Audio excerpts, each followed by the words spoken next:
Well, welcome to Chapter 11, Key Areas and the Future of Organizational Training.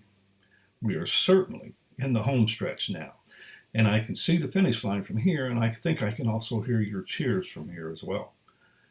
If you recall the last two chapters, we discussed training evaluations, which are pretty specific, then branched out to discuss the full picture of developing employees. How do we make employees better? How do we improve the contribution level of employees? How do we improve the organization? Those are great questions. And we have discussed at length how we can use training to answer those questions. But also remember that training is not the sole answer. Training is one of the tools an organization can employ to improve its reality. Some issues are not solved by training or are not solved only by training. That said, what are some of the critical areas that our organization will face now and in the future that training can address? That is the topic of this chapter. And it is a question that organizations, and specifically human resource management, should ask of their own companies.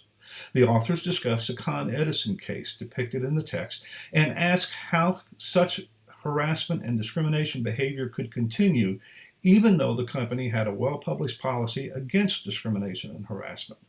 The company also had a human resource department and the Con Edison ombudsman. They had the right things in place, but sex harassment and discrimination were still prominent. They offered the explanation that the organization culture was stronger than the official policy, and it often is. Recall that in the last chapter, I gave an example of the interference of transfer of knowledge due to the trainee returning to an environment that did not encourage the implementation of the learning. We discussed that in the discussion forum as well, and many of you had not experienced this dichotomy before, but yet the Con Edison case is another example of organizational culture being stronger than policy or training, and an example that cost the company $3.8 million. In this instance, organization culture was not what the company says it was. It may not even have been what top managers believed it was. The message is simple. Training is a much more powerful tool if the stated culture is the actual culture. Shouldn't be any surprise to any of that. The authors state that management is out of touch. Well, true, and if management is out of touch, in this case, with the actual culture, training turns into an exercise in futility instead of a valuable tool, and it may turn into a $3.8 million mistake. Look at it this way. Training attempts to change behavior. It creates new behavior or it reinforces old, accepted behavior. But culture creates new behavior or reinforces old behavior, accepted or not, as well. And I believe culture trumps training. The authors present an interesting case and a good example of training efforts being co-opted by culture. I've seen it before, and we will probably continue to see it in the future.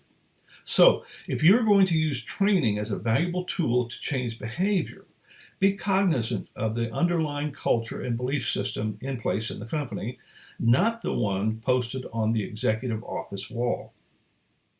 This chapter examines this dichotomy from the perspective of orientation, diversity, sexual harassment, team training, and cross-cultural issues. All important issues in organizations now and in the future. And I'll add a few more of my own for your consideration. Well, welcome once again to Chapter 11. We have spent much time discussing where training is now and some time on where training may be going. This chapter provides some focus on specific issues the authors believe are prominent challenges. Orientation, diversity, sexual harassment, team training, and cross-cultural issues. I like the format the authors use with each issue. They provide a detailed explanation of the issue and also discuss what organizations are currently doing and give some examples and discuss how training may be structured to address the issue. However, I disagree on some points, just a few, and have a few additional areas I believe should receive our attention. But before I get to that, Let me expand on an idea that I presented in the introduction. It's a point I think is often missed in training. I've mentioned it before, but I indicated that training is not always the answer.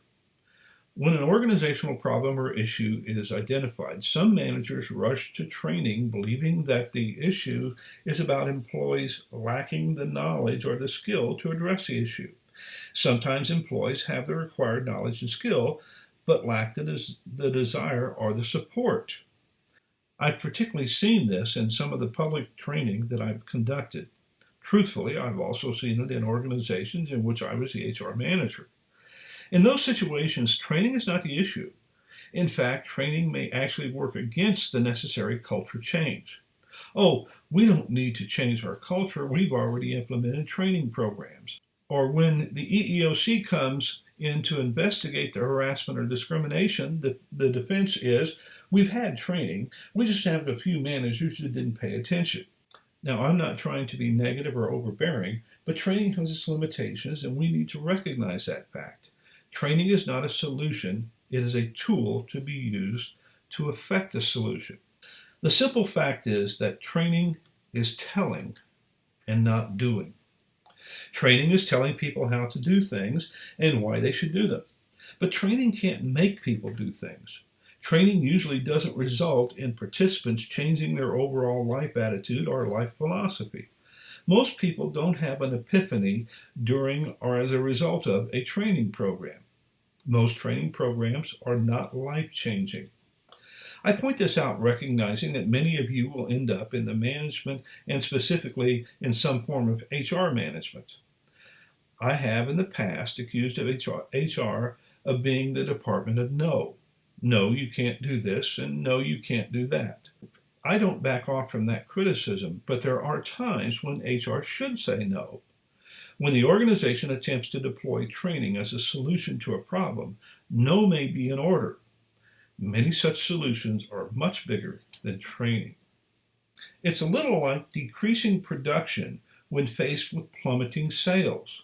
Certainly decreasing production is a step that must be taken, but not the only step or even the first step. Investigating why sales are plummeting and taking action on that problem represents a solution of which reducing production is only one step. Identifying why the behaviors requiring change are occurring is the first step, and training is a later step in the solution process. Now, let's discuss the issues the authors label as key. Orientation is a way to assimilate new hires into the company environment, according to the text. And that's certainly true. But that implies, at least in our minds, that onboarding primarily helps the employee learn how to perform the basic tasks and responsibilities to meet the expectations of management. Orientation does educate employees on company policy, company forms, procedures, and practices, and that information is important. But the orientation also educates employees on the company culture and norms. New employees do not enter the workplace with a blank slate. They enter with perceptions, biases, and stereotypes formed at other employers from past jobs. The onboarding process allows the employee to understand the culture and norms of the new employer and acclimate to that environment. Or better put, to adjust their behavior while on company premises. You know, I used to tell employees, both current and new, that I didn't care what their views were outside. They may carry biases, prejudice, and stereotypes at home as they pleased.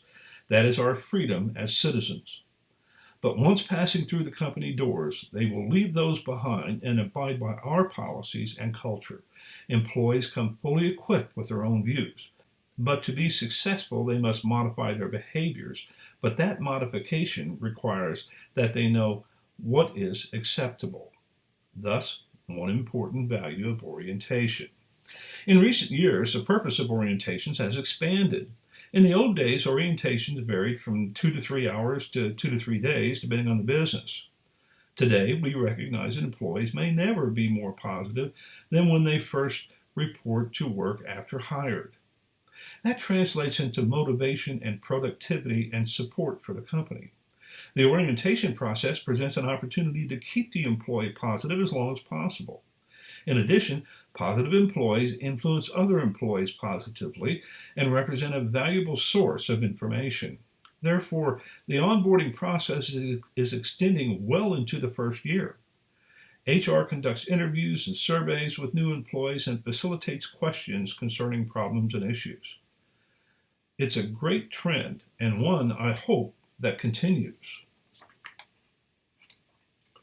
Let's turn our attention to the second key issue, diversity. Here I disagree with the authors a bit.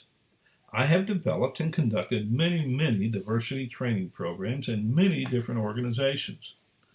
I've encountered hostile audiences of participants, indifferent participants, and supportive participants. And I've often encountered that variety in the same company. It can be a controversial topic depending on the organization. I found these sessions interesting because they engender many different discussions and viewpoints, but I question if they engender permanent or expansive behavior change. I also question if they create change in perceptions, stereotypes, and thoughts. Remember my earlier assertion, training usually doesn't result in participants changing their overall life attitude or philosophy. However, diversity does produce another very valuable outcome, awareness. Diversity training presents the company policy and position and also ensures that the consequences, both individual and organizationally, to ignoring diversity are known. Don't mistake my criticism as a position on diversity. I believe we must have a diverse workplace. It's a business imperative. Once again, training is not a diversity solution. Training is a tool to help organizations meet their diversity goals. And I believe that some organizations view diversity training as a solution and an end of itself. And as the text points out, the effectiveness of diversity training is being questioned today like never before. I guess if you pin me down, I don't think we should do away with diversity training because training has value in providing awareness. However, we should use it sparingly and more specifically. Sexual harassment, on the other hand, is highly important for all organizations. Just look at the stories in the news today. Sexual harassment is expensive in terms of dollars, culture, personal interest, and on many other fronts. I have always been dedicated to abolishing sexual harassment in every organization in which I've worked. It's not because I'm so good, it's because harassment of any kind is so bad. And I'll expand this discussion to include all harassment. Now, some of those abolishment issues were easy and some were a real challenge. And I believe harassment will never be eradicated from our lives. Why so pessimistic? Well, because we are human and some behaviors, both positive and negative, will always be present. That's recognition of reality. And sexual harassment is not just about women harassed by men any longer. We now see harassment cases of females harassing men, same-sex harassment, religious harassment, political harassment, etc.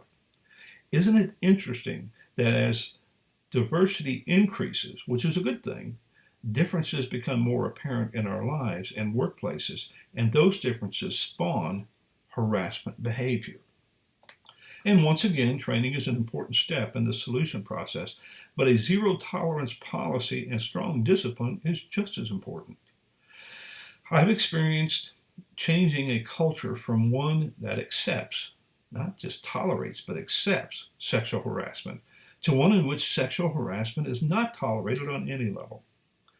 It takes a discipline policy that requires termination of employment for proven harassment behavior, and it takes strong training programs to make employees aware of the policy and consequences. And training also has a very important role in defining acceptable and unacceptable behavior. Harassment, and particularly sexual harassment, is pervasive in our society and therefore is pervasive in our work environments. I believe that.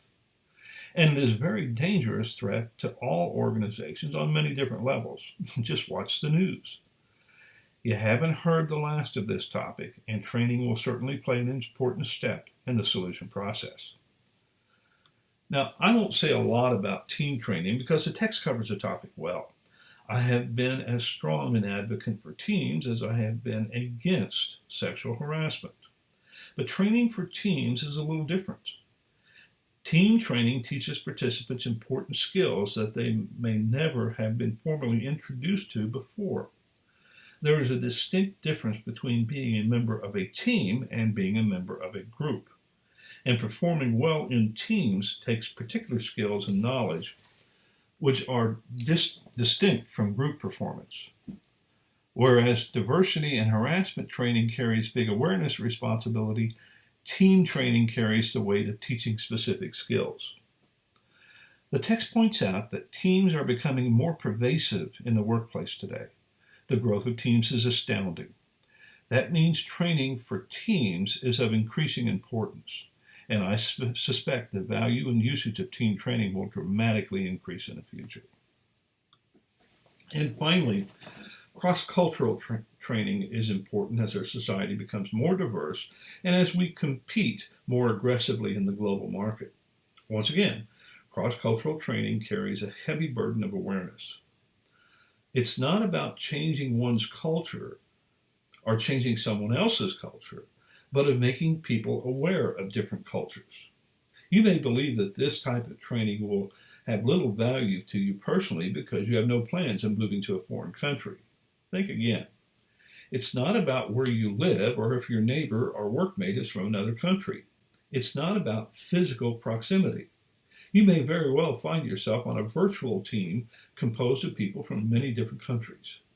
Part of the team building process will likely include cross-cultural training. It's a relatively new topic, but a topic that has huge importance in the future. A few additional key issues that have crossed my mind include workplace violence, technology, disabilities, health and wellness, and disaster preparation. Take a look at this list. We could spend much time and many pages discussing each of these. But workplace violence, unfortunately, has been an issue of the age. How do we protect our employees and our property? Certainly, training provides awareness on this important topic, but it can also train employees on skills they can use to protect themselves and others. Training on technology is a no-brainer. Technology changes faster than I change socks. Every day, there's a new iPhone, a tablet, or a computer, or a video software, etc. And none of them hit the market customer-friendly, regardless of what they may say. The term plug and play is still very complicated for some people. And there are many of us out here who hate to read instructions, particularly us men. And especially instructions written in another country by a techie is a poor substitute for training. I want training. Thank God for YouTube. But from an organizational standpoint, technical training is not important, it is indispensable. Disabilities training is more like diversity training. It's about awareness. What are the organization's responsibilities related to accommodation for the disabled? How can we assimilate disabled employees into the organization? Health and wellness is a relatively new training field and came about as a result of increasing healthcare costs and the advent of wellness programs. How do employees manage their diabetes, their heart issues, their general health?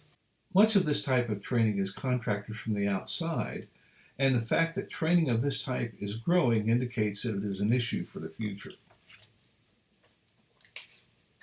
And finally, I mentioned disaster training. It's something I've always believed in, but was not very popular in most organizations. It is still used in a limited way, but I think it will realize more utility as companies understand the liability they face when neglecting to train employees in disaster and emergency plans and their individual responsibilities. We have disaster planning at this school. What do employees and students do in the event of a tornado, or shooting, or gas leak, or fire, etc.? Does your workplace have a disaster plan? If so, are you well educated as to their content and procedures? And if not, why not? As far as that goes, do you have a disaster plan at home? If not, why not? Another issue we need now, but will become more prominent in the future. So there we have it. We have glimpsed into the future and the role of training in the solution process. Have you noticed that I keep using the phrase solution process? As you know, most issues aren't simple enough to have one solution like training. Most issues require multiple steps to effect a solution, only one of which may be training. I'm not debasing the importance of training, but I fear that management gives too much weight to training as a way to address many issues that are best approached with other tools. Training is important, but it's not everything. Notice that I keep hammering culture. You're probably saying, enough with the culture. Talk about something else. To which my answer would be no. Culture is that important, in my opinion. Culture trumps training. Unfortunately, I believe that organizations at times use training as a CYA, cover your backside tool. I, as a manager or executive team, don't have to tackle the different changes in culture, environment, or business because I've done training. I don't have to fix the culture because I've trained people to behave differently. I don't have to repair customer service because I've trained people to deal with customer complaints. I don't have to repair the sidewalk because I've trained people to walk around the sinkhole. Think about that from a personal perspective. I don't have to change my spending habits right now because I've taken a Dave Ramsey personal finance class. I'll change the spending habits later, right after I buy whatever. I don't have to address my questionable business practices because I go to church every Sunday and receive training on how to be a better person. Now, I'm not engaging in a self-righteous lecture. I'm far from qualified to do that. But I am making a point I've made throughout this class. Training is a tool, a valuable tool, one that is often overused, but one that when used properly reaps great rewards. In business, as well as in our personal life, how do you use training? Now, that's my honest assessment of training as someone who has developed it, purchased it, conducted it, and observed its benefits and failures. Next week, I will wrap things up and offer some final thoughts on training.